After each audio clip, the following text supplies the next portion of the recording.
Hello students, तो चलिए शुरू करते हैं आज क्लास 8 के ज्योग्राफी का सेकंड चैप्टर।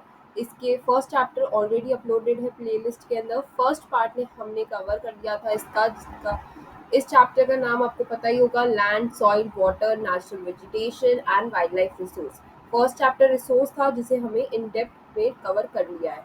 लैंड का टॉपिक हम लोग ऑलरेडी कवर कर चुके हैं पार्ट 1 में। इस वीडियो के पार्ट 1 में हमने ऑलरेडी कवर कर लिया है ये टॉपिक। अब बात करते हैं नेक्स्ट टॉपिक की, जो है सॉइल। ठीक है, यहाँ से हमें स्टार्ट करना था। तो सॉइल क्या होता है, आप सबको पता है, मिट्टी है ना। बट क्या वो मिट्टी इतनी इजीली फॉर्म हो गई है? जी नहीं। आपको एक फैक्ट बता देती हूँ कि 500 साल, 5000 ईयर्स लगते हैं जो आप मिट्टी देख रहे हैं उसको उस फॉर्म में आने में। अब वो उस फॉर्म में किस तरीके से आती है, कैसी इसकी फॉर्मेशन होती है सॉइल की, वो सारी हम इसके अंदर वीडियो में देखेंगे। किस तरीके से उसको कंजर्व करना ज़रूरी होता है, उसकी इम्पोर्टेंस क्या है, पहले हम देखेंगे उसकी इम्पोर्टेंस क्या है, फिर हम देखेंगे कि उसको किस तरीके से हम बचा सकते हैं। ठीक है, क्योंकि डिप्लीट हो रहा है, आप बहुत सारे अपन फैक्टर्स में कवर करेंगे। तो चलिए शुरू करते हैं।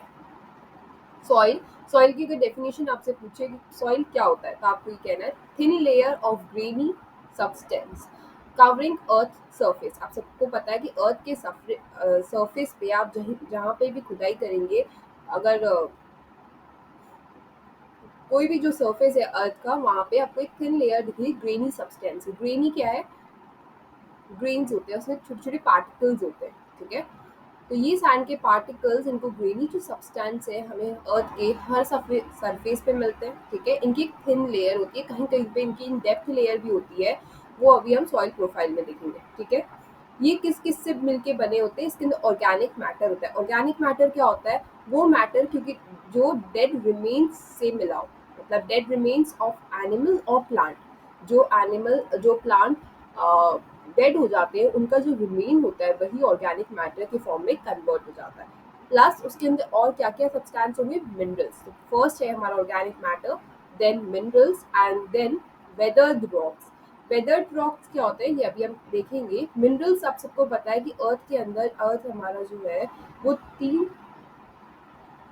पार्ट्स में डिवाइडेड है। ठीक है, this one is core, the inner part is known as core, फिर उसके ऊपर वाला मेंटल, और उससे ऊपर वाले को कहते हैं क्रस्ट। तो मिनरल से ही अर्थ बना है, हमारा एक रॉकी प्लैनेट है ये। ठीक है, तो ये जो प्लैनेट है ये मिनरल से कंपोज हुआ हुआ है। इसके इनर कोर के अंदर बहुत सारे मिनरल्स प्रेजेंट है। तो ये जो मिनरल्स है वो आपको सॉइल के अंदर भी मिक्सड होते हुए दिख जाएंगे। इसीलिए सॉइल के अंदर ऑर्गेनिक मैटर, मिनरल्स और वेदर रॉक्स होते हैं। अब वेदर रॉक से क्या मतलब है?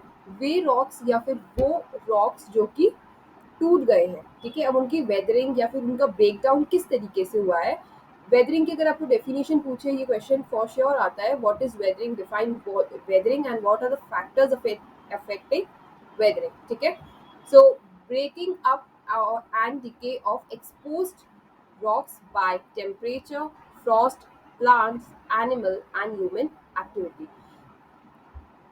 जब भी कोई रॉक एक्सपोज हो जाता है टेम्परेचर पे, टेम्परेचर की वेरिएशन कंडीशंस होती है, जब हाई टेम्परेचर हो, लो टेम्परेचर हो, तब वेदरिंग उसकी हो जाती है, मतलब कि उसका ब्रेकडाउन। अगर ये कोई बड़ा सा रॉक है, अगर टेम्परेचर हाई है तो क्या होगा? इसको पहले तो एक्सट्रीम हीट मिलेगी, और फिर जब ठंड का टाइम आएगा तब इसको लो टेम्परेचर मिलेंगे, जिसके कारण इसमें क्रैक्स डेवलप हो जाते हैं, और इन क्रैक्स के कारण ये ब्रेक डाउन हो जाता है इसका। ठीक है, फिर फ्रॉस्ट की बात करें, मतलब बर्फ उसके ऊपर जम जाती है। ठीक है, तो बर्फ जब जम जाती है तो वो इन क्रैक्स के अंदर रिसीड कर जाती है। ठीक है, इन क्रैक्स के अंदर रिसीड कर जाती है, और उसके कारण वो इसको ब्रेक कर देती है, और इफेक्टिवली ब्रेक कर देती है। और अगर क्रैक नहीं है तो क्रैक डेवलप कर देती है। आपको पता है पानी के अंदर भी ऐसे केमिकल्स होते हैं जिसके कारण वो वेदर हो जाता है, मतलब रॉक का ब्रेक डाउन हो जाता है।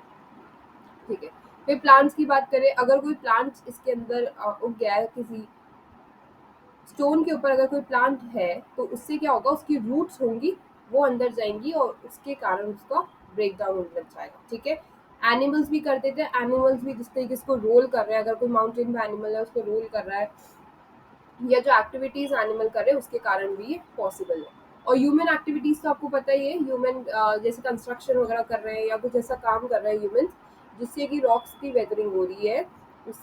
इसीलिए ह्यूमन एक्टिविटी भी एक फैक्टर हम कंसिडर कर सकते हैं। तो ये 5 फैक्टर्स आपको याद करने हैं कि पहली बात तो वेदरिंग क्या होती है, ब्रेक डाउन एंड और decay of exposed rocks. Exposed rocks से क्या मतलब है, वो रॉक जो कि इन ये जो 5 फैक्टर हमें देखे हैं उनके कॉन्टैक्ट में आ रहे हैं, उनके उनसे अफेक्ट हो रहा है। ठीक है, अब बात करते हैं, इसके अंदर आपका एक लैंडस्लाइड टॉपिक भी दे रखा है, उसको हम बाद में कवर करेंगे। ठीक है, क्योंकि ये कंटिन्यूएशन फ्लो ब्रेक हो जाएगा, इसलिए मैंने इसको अभी बात के लिए रखा है। ठीक है, फैक्टर्स ऑफ सॉइल फॉर्मेशन। अब सॉइल फॉर्मेशन हो रहा है, आपकी जो रॉक्स की वेदरिंग हुई है उसके बाद आपका सॉइल कैसे फॉर्म होगा ये भी तो जानना जरूरी है।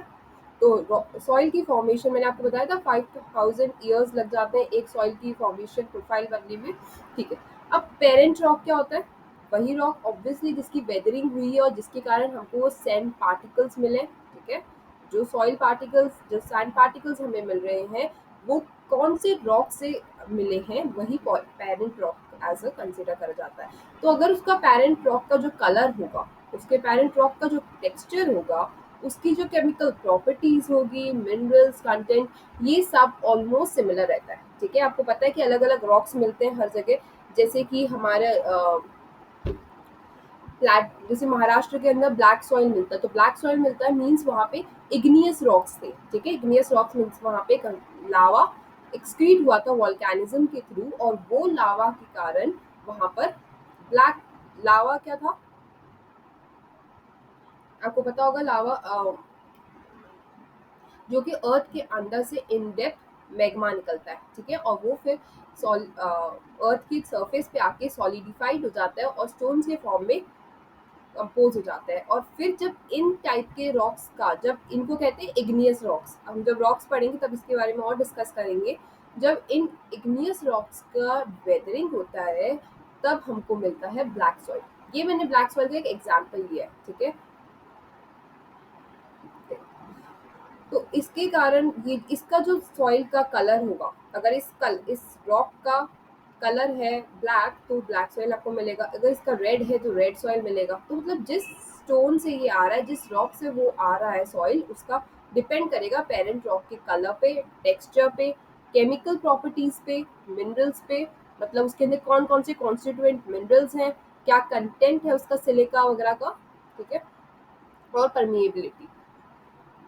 ओके, परमिएबिलिटी आपको पता होगा कि फिल्ट्रेशन पावर। ठीक है, अब बात करते हैं रिलीफ की। What is relief? रिलीफ होते हैं फिजिकल फीचर्स। ठीक है, रिलीफ हमने फर्स्ट चैप्टर में भी कवर करा था कि रिलीफ अलग अलग फिजियोग्राफिक रीजन्स होते हैं, उनको रिलीफ कहा जाता है इन शॉर्ट। तो एल्टीट्यूड, अगर हमारा कोई सरफेस है उसका एल्टीट्यूड ज़्यादा है, मतलब सी लेवल से वो ज़्यादा काफ़ी हाइट पे है, तब उसका अलग रिलीफ, उसके अलग फीचर्स होंगे। ठीक है, स्लोप अगर हमारे किसी रिलीफ का ज़्यादा है तो उसके अलग फीचर्स होंगे, और जिसका कम है स्लोप उसका अलग फीचर्स होंगे।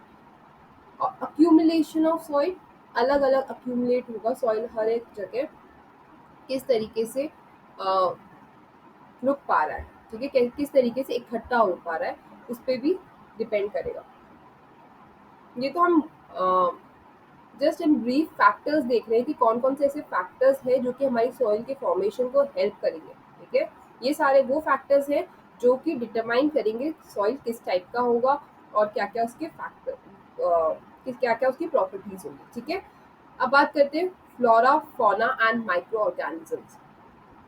जिस रॉक्स के आसपास या जिस सॉइल के अंदर फ्लोरा, फौना और माइक्रो ऑर्गेनिजम्स प्रेजेंट होंगे, उसका रेट ऑफ ह्यूमस फॉर्मेशन भी ज़्यादा होगा। ठीक है, उसके अंदर उसकी फर्टिलाइजेशन पावर अच्छी होगी उस सॉइल की, इसीलिए फ्लोरा फौना पे भी ये डिपेंड कर रहा है।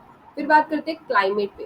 तो आपको पता है क्लाइमेट एक मेजर फैक्टर है, जो हमने पहले भी देखा था, वेदरिंग के अंदर भी अफेक्ट कर रहा था क्लाइमेट हमें, जिस तरीके से temperature, rainfall and rate of weathering, humus, ये सब हम पहले भी डिस्कस कर चुके हैं। आपको ये पता होगा कि टेम्परेचर के कारण ब्रेक डाउन हो रहा है या टेम्परेचर अफेक्ट कर रहा है। जितना ज़्यादा टेम्परेचर हो, जितना ज़्यादा एक्सट्रीम टेम्परेचर्स होंगे, मतलब कभी ज़्यादा हो रहा है कभी कम हो रहा है, इसके कारण भी रॉक्स के प्रॉपर्टीज पे, रॉक्स के ऊपर फर्क पड़ेगा।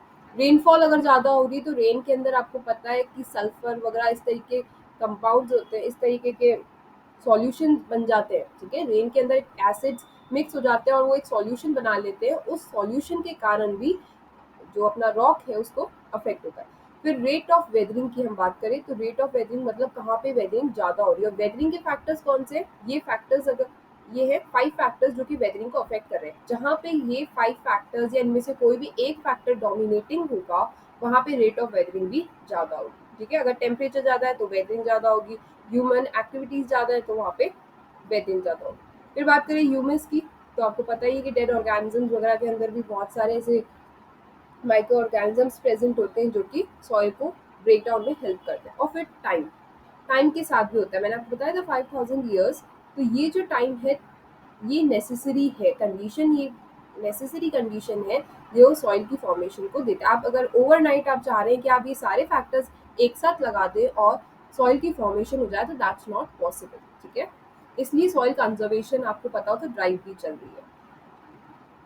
अब बात करते हैं सॉइल की प्रोफाइल की, कि सॉइल किस तरीके से दिखेगा। अगर हम डग इन करते हैं, अगर हम गड्ढा खोद के देखते हैं तो हमको ये इस टाइप का कुछ प्रोफाइल दिखेगा। इसके अंदर ऊपर तो ग्रास होगा या कोई प्लांट होगा, या हमें जो भी जिस तरीके की सॉइल प्रोफाइल, कोई ट्री हो सकता है, कोई श्रब्स हो सकते हैं। ठीक है, तो ये टॉप, तो इसको कह देंगे जहाँ पे ये प्लांट हो रहा है इसको यहाँ पे कह देंगे टॉप सॉइल। ये वाला हमारा क्या हो जाएगा, टॉप सॉइल, जो कि हमें विजिबल है नेकेड आइज से। ठीक है, फिर हम इसको डग इन करेंगे तो हमें सब सॉइल दिखेगा, समथिंग लाइक दिस पार्टिकल्स। ठीक है, थोड़े माइन्यूट पार्टिकल्स होंगे, ये सबसे कम पार्टिकल का साइज होगा, ये यहाँ पे थोड़े से बड़े बड़े साइज होंगे पार्टिकल के। ठीक है, फिर यहाँ पे इससे थोड़े बड़े बड़े और थोड़े ये आसपास भी होंगे। ठीक है, और फिर यहाँ पे पेरेंट रॉक होगा जिससे ये डिकम्पोज हो, जिससे ये वेदर्ड होके ऊपर की तरफ ट्रांसफर होते गए। ठीक है, तो इस तरीके से ये लेयर की फॉर्मेशन होती है। फर्स्ट को कहेंगे टॉप सॉइल, देन सेकंड को सब soil, weathered rocks and parent rock. ठीक है, ये पूरी हमारी सॉइल की एक प्रोफाइल है। मतलब सॉइल को अगर हम देखेंगे डेप्थ तक तो हमको इस टाइप का कुछ प्रोफाइल मिलेगा। ठीक है, इस पे क्वेश्चन आ जाता है, ये डायग्राम काफी इंपॉर्टेंट है तो आप इसको एक बार देख सकते हैं। ठीक है, फिर अब बात करते हैं कि सॉइल का डिग्रेडेशन कैसे हो रहा है। अभी हमने बात करी कि सॉइल के फैक्टर्स हैं जिस तरीके से वो बनता है। सॉइल फॉर्मेशन आपको समझ आ गई होगी किस तरीके से सॉइल फॉर्मेशन हो रही है। अब जो फॉर्मेशन हो चुकी